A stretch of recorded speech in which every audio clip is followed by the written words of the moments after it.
TNPSC மற்றும் TRP போட்டித் தேர்வு மாணவர்கள் அனைவருக்கும் மனமார்ந்த வாழ்த்துக்களும் பாராட்டுகளும். நாம் இந்த வகுப்பில் மிக மிக முக்கியமான ஒரு தமிழ் அறிஞரை பற்றி பார்க்கலாம் நண்பர்களே. அதாவது தேப்போ மீனாட்சி சுந்தரனார் என்ற தமிழ் ஆளுமையை பற்றி இந்த வகுப்பில் விவரமாக பார்க்க இருக்கிறோம். சென்ற வகுப்பில் உ.வே. சாமிநாத ஐயர் என்பவரை பற்றிய முழுமையான விவரங்களை பார்த்திருந்தோம். அதனுடைய தொடர்ச்சி தான் இந்த வகுப்பு.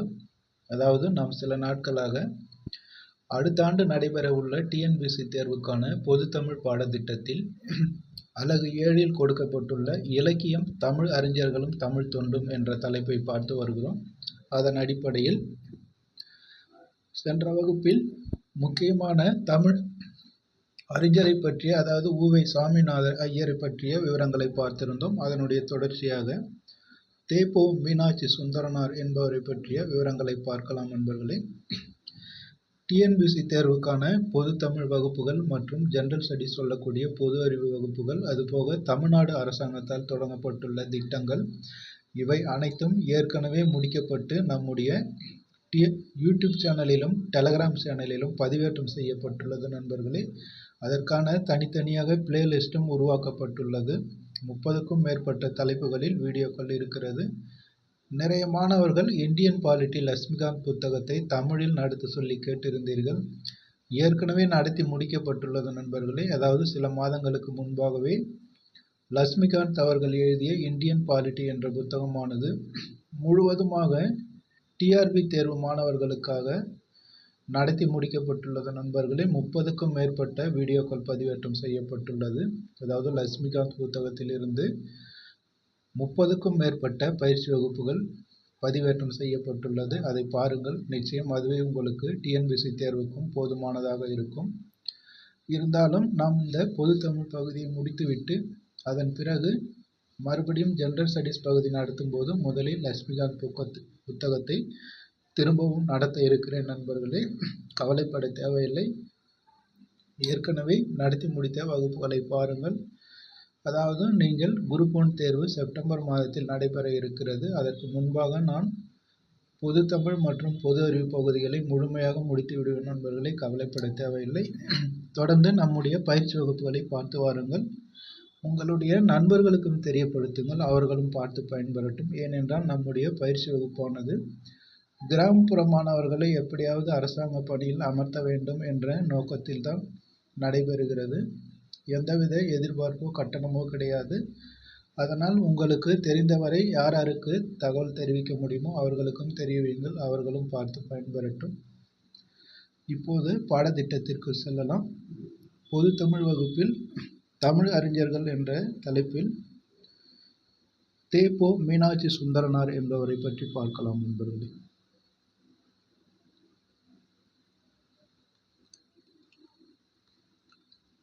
தேப்போ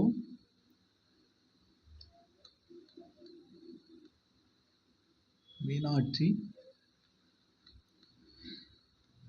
சுந்தரனார், அதாவது முக்கியமான தமிழ் அறிஞர்கள் என்ற தலைப்பில், அதாவது தமிழ் பணி தொடர்பான செய்திகள் என்ற தலைப்பை பார்த்து வருகிறோம் நண்பர்களே.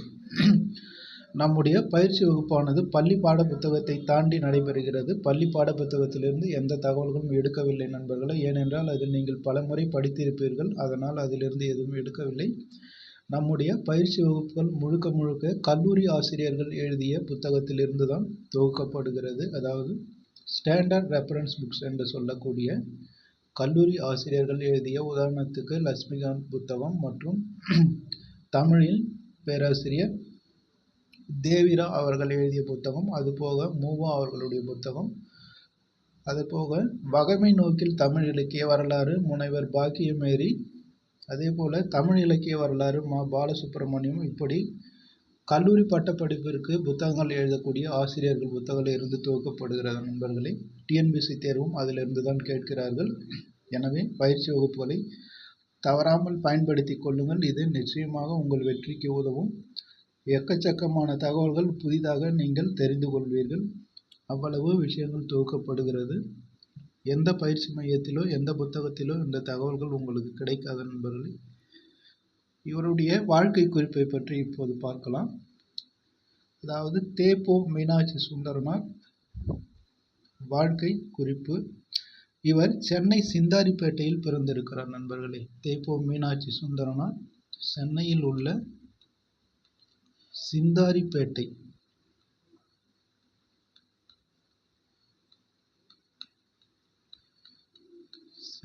சிந்தாரிப்பேட்டையில் பிறந்திருக்கிறார். தந்தை பொன்னுசாமி கிராமணி.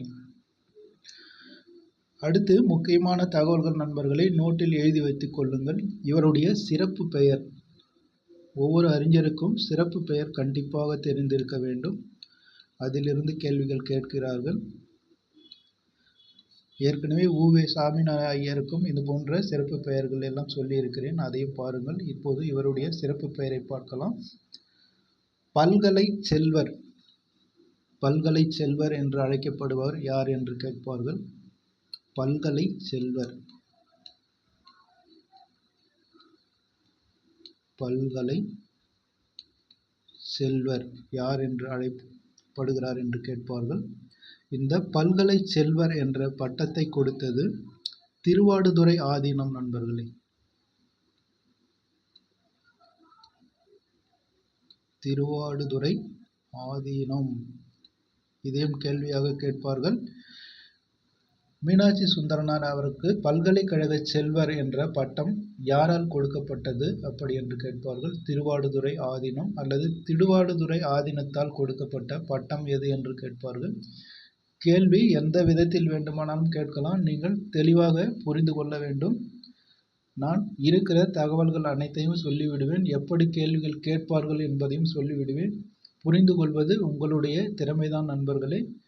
எந்த காரணத்தை கொண்டும் நம்முடைய பயிற்சி வகுப்புகளை தாண்டி கேள்விகள் கேட்பதற்கு வாய்ப்பில்லை. ஏனென்றால் பலவிதமான கோணங்களிலும் தொகுத்து நம்முடைய பயிற்சி வகுப்பு நடைபெறுகிறது.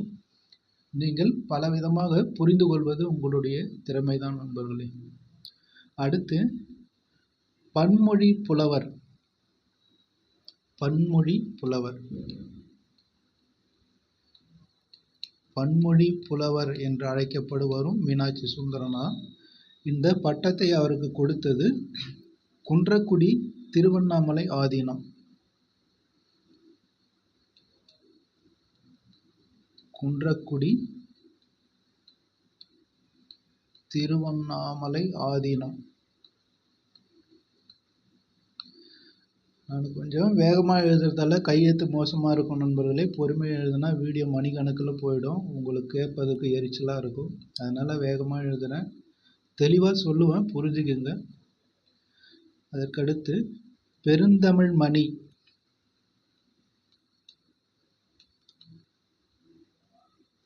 பெருந்தமிழ் மணி என்று அழைக்கப்படுபவரும் மீனாட்சி சுந்தரனார் தான். இந்த பெருந்தமிழ் மணி என்ற பட்டத்தை அவர் கொடுத்தது சிவபுரி சன்மார்க்க சபை. இதில் வருகிற ஒவ்வொரு வார்த்தையும் முக்கியம் நண்பர்களே, எதையும் விட்டுவிடக்கூடாது. சிவபுரி சன்மார்க்க சபை.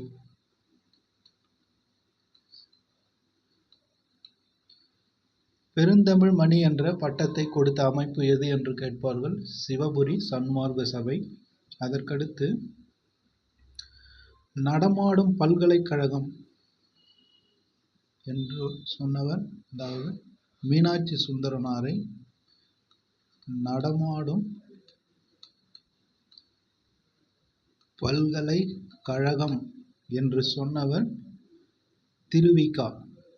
முக்கியமான கேள்வி நண்பர்களே, ஏற்கனவே கேட்கப்பட்ட கேள்வி, திரும்பவும் கேட்பதற்கு வாய்ப்பு இருக்கிறது.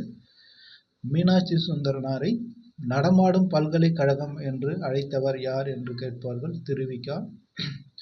அல்லது திருவிகாவால் நடமாடும் பல்கலைக்கழகம் என்று அழைக்கப்பட்டவர் யார் என்று கேட்கலாம். கேள்விகள் எந்த கோணத்தில் வேண்டுமானாலும் வரும் நண்பர்களே. பல விதத்திலும் நீங்கள் தான் புரிந்து கொள்ள வேண்டும். அதற்கடுத்து இலக்கிய வித்தகர். இலக்கிய வித்தகர். இலக்கிய வித்தகர் என்று அழைக்கப்படுபவரும் மீனாட்சி சுந்தரனார் தான். நண்பர்களே, உங்களுக்கு எவ்வளவு முடியுமோ அவ்வளவு பல புத்தகங்களை தொகுத்து ஒவ்வொரு தலைப்பிற்கும் எக்கச்சக்கமான தகவல்களை சொல்லுகிறேன். நீங்கள் பயன்படுத்தி கொண்டு வெற்றி பெறுவது உங்களுடைய திறமைதான் நண்பர்களே. இதுவரை பள்ளி புத்தகத்தில் கேள்வி வரவில்லை, வெளி புத்தகத்திலிருந்து வந்து இருக்கிறது என்று நிறைய பேர் புலம்பிக் கொண்டிருந்தீர்கள். அந்த வெளி புத்தகம் என்கிற கவலையை நீங்கள் விட்டுவிடுங்கள். ஏனென்றால் நம்முடைய பயிற்சி வகுப்பு அந்த வெளி புத்தகங்களை அனைத்தும் தொகுத்து தான் நடைபெறுகிறது. தெளிவாக படித்து பயன்பெறுங்கள் நண்பர்களே. இப்போது அவருடைய சிறப்பு பெயரை பார்த்துவிட்டோம். அவர் எழுதிய நூல்களை பற்றி பார்க்கலாம் நண்பர்களே. மீனாட்சி சுந்தரனாரை பற்றி பார்த்து வருகிறோம். அவருடைய நூல்களை பார்க்கலாம். ஏதேனும் ஒரு நூலை கொடுத்து யார் எழுதியது என்று கேட்பார்கள். வள்ளுவரும் மகளிரும் நிறைய நூல்கள் இருக்கிறது நண்பர்களை. நான் தெளிவாக சொல்லுகிறேன், கேட்டுக்கொள்ளுங்கள். தேவைப்பட்டால் நீங்கள் வீடியோவை பாஸ் செய்து எழுதி கொள்ளுங்கள். வள்ளுவரும் மகளிரும், அதாவது மீனாட்சி சுந்தரனார் எழுதிய நூல்கள் வள்ளுவரும் மகளிரும், அன்புமுடி, கால்டுவெல் ஒப்பிலக்கணம். முக்கியமான கேள்வி நண்பர்களே, கால்டுவெல் ஒப்பிலக்கணம். கால்டுவெல் ஒப்பிலக்கணம் என்ற நூலை எழுதியவர் மீனாட்சி சுந்தரனார். இதில் நிறைய மாணவர்கள் என்ன தப்பு செய்வீர்கள் என்றால், ஒப்பிலக்கணம் என்று வந்தவுடனே எல்லாம் வீரமாமுனிவர் என்று அடித்து விடுவீர்கள் நண்பர்களே. வீரமாமுனிவர் கிடையாது, மீனாட்சி சுந்தரனார். ஏனென்றால் நீங்கள் ஒப்பிலக்கணம் என்ற தலைப்பில் வீரமாமுனிவரை பற்றி படித்திருப்பீர்கள். அதனால் கால்டுவெல் ஒப்பிலக்கணம் என்றவுடனே வீரமாமுனிவர் தான் எழுதியிருப்பார் என்று 100க்கு 80% மாணவர்கள் அடிப்பீர்கள். ஆனால் அது தவறு. இது மீனாட்சி சுந்தரனார் எழுதியது, புரிந்து கொள்ளுங்கள். அதற்கடுத்து தமிழா நினைத்துப்பார், நீங்களும் சுவையுங்கள், வள்ளுவர் கண்ட நாடும் காமமும், பிறந்தது எப்படியோ, கானல் வரி, சமணத்தமிழ் இலக்கிய வரலாறு. சமணத்தமிழ் இலக்கிய வரலாறு எழுதியவரும் மீனாட்சி சுந்தரனார். சமணத்தமிழ் இலக்கிய வரலாறு. சமணத்தமிழ் இலக்கிய வரலாறு என்ற நூலை எழுதியவர் யார் என்று கேட்பார்கள். மீனாட்சி சுந்தரனார். கல்வி சிந்தனைகள், தமிழ் மனம் என்ற நூலை எழுதியவரும் மீனாட்சி சுந்தரனாராம். தமிழ் மனம். இதற்கு நிறைய மாணவர்கள் என்ன பண்ணுவீர்கள் என்றால், தமிழ் மனம் என்றதும் ஒன்று மூவா ஆப்ஷனை சரி டிக் பண்ணுவீர்கள், அல்லது திருவிக்கா என்ற இரண்டில் யாரேனும் ஒருவரை டிக் செய்து விடுவீர்கள் நண்பர்களே. ஏனென்றால் இந்த மனம் என்ற தொடர்போடு இந்த 2 பேரும் வருவார்கள். ஏற்கனவே அதை படித்திருக்கிறீர்கள்.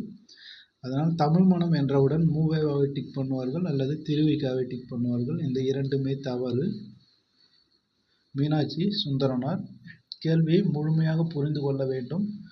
வேகத்தில் படித்தால் இப்படிதான் தவறாக பதிலளிக்க வேண்டியிருக்கும் நண்பர்களே. பொறுமையாக புரிந்து கொள்ளுங்கள். அடுத்து தமிழும் பிற பண்பாடும், வாழும் கலை, தமிழ் மொழி வரலாறு. தமிழ் மொழி வரலாறு.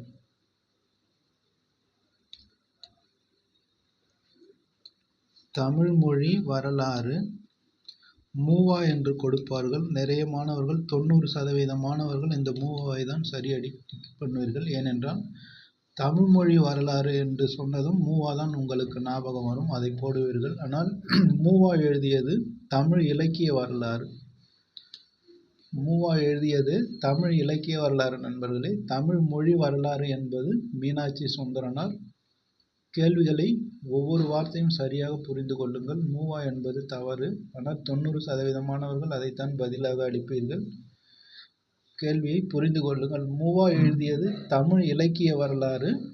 நாம் பார்ப்பது தமிழ் மொழி வரலாறு.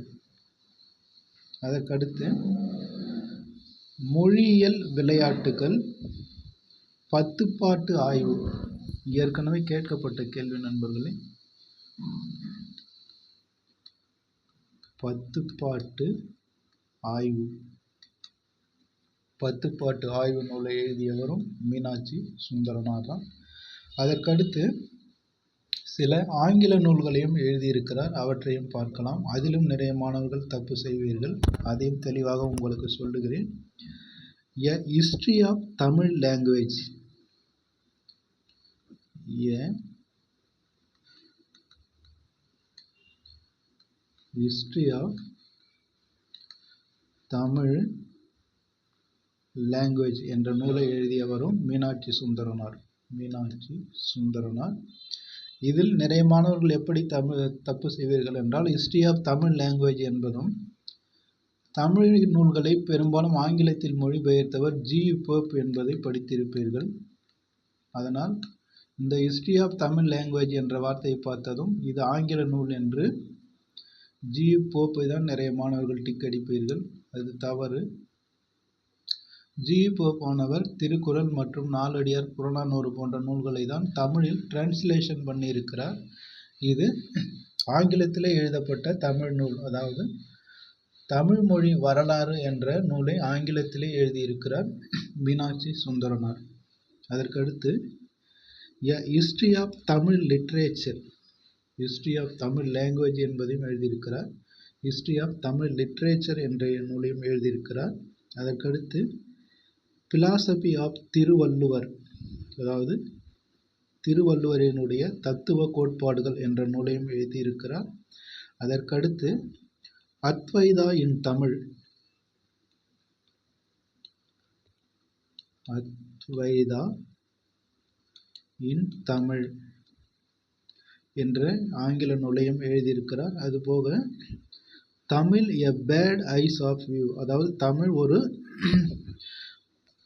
பறவையின் பார்வையில் அப்படின்ற ஒரு நூலையும் எழுதியிருக்கிறார். Tamil a bird eyes of view என்ற ஆங்கில நூலையும் எழுதியிருக்கிறார். நண்பர்களே, ஆங்கில நூலை கூட கொடுத்து யார் எழுதியது என்று கேட்கலாம், தெரிந்து கொள்ளுங்கள். அதற்கடுத்து இவரை பற்றிய சில பொதுவான விவரங்களை பார்க்கலாம்.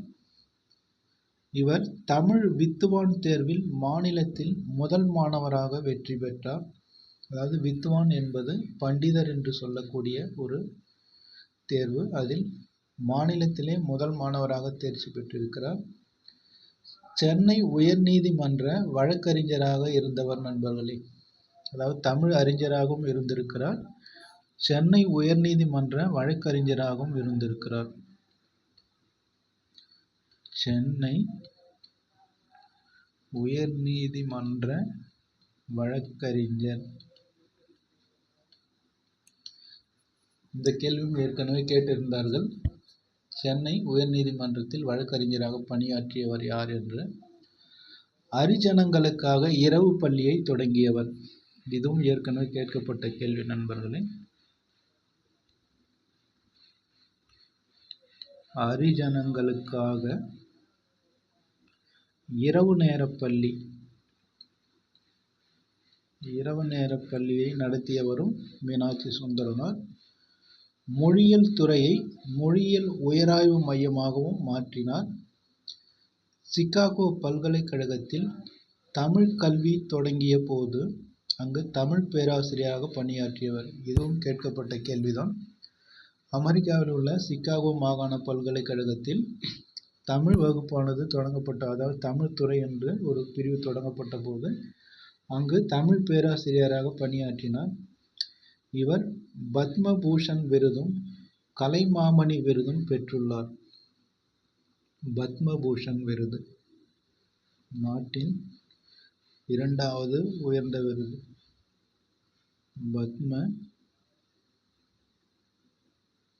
பத்மபூஷன் விருது. அடுத்து கலைமாமணி விருது 2 விருதுகளையும் பெற்றிருக்கிறார் நண்பர்களே.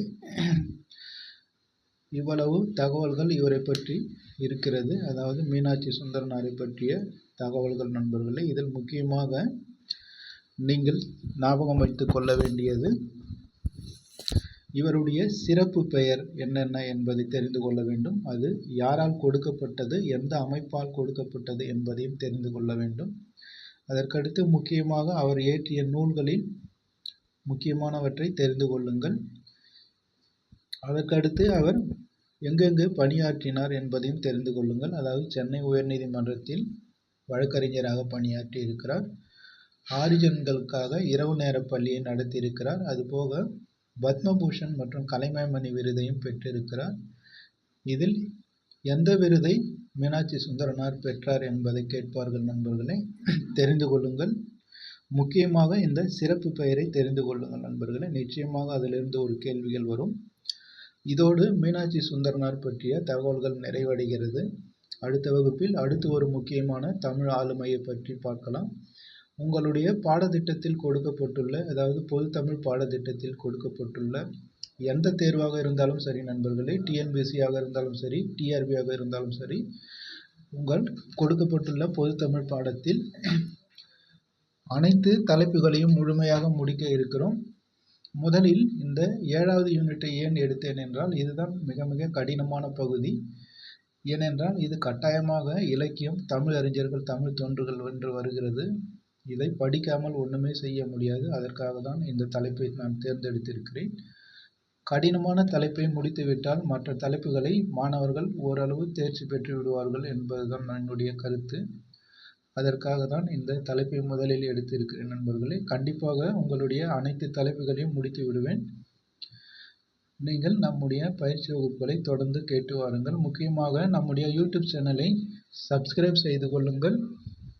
அப்போதுதான் நான் வீடியோ பதிவேற்றவுடன் உங்களுக்கு வந்து சேரும்.